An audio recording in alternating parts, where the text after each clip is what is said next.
patrimoine religieux qui est en France en danger. Donc lundi, on a appris que la cathédrale d'Oléron-Sainte-Marie dans les Pyrénées-Atlantiques avait été défoncée à la voiture bélier. Tout ça pour des raisons totalement crapuleuses, pour voler notamment les calices, pour voler les vêtements liturgiques. Donc je trouve ça profondément scandaleux. Et je crois que ce fait divers doit nous alerter, notamment sur ce patrimoine religieux qui est en France considérablement en danger. Toutes les semaines, il y a des églises qui sont pillées. Toutes les semaines, il y a des églises qui sont complètement abandonnées, qui sont prêtes à être complètement à se déliter. Ouais. Et puis surtout, il n'y a pas tellement de réactions en fait à chaque fois. Il n'y a pas tellement de réactions. C'est vrai que on réagit peu dans les médias. Et puis surtout, il y a une volonté parfois de détruire ce patrimoine. Je pense par exemple à Rennes, la chapelle du couvent des Clarisses a été transformée en salle de sport.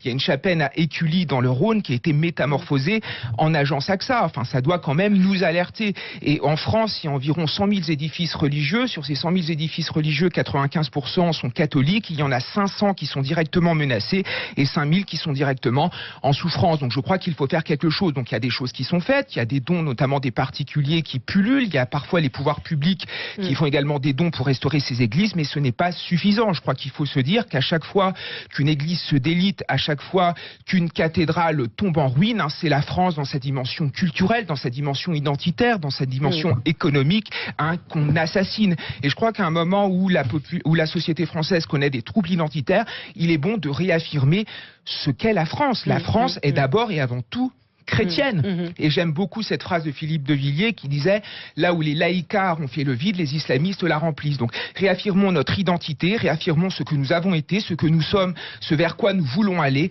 et arrêtons de nous laisser imposer une civilisation dont nous ne voulons pas. Bon, c'était un plaidoyer.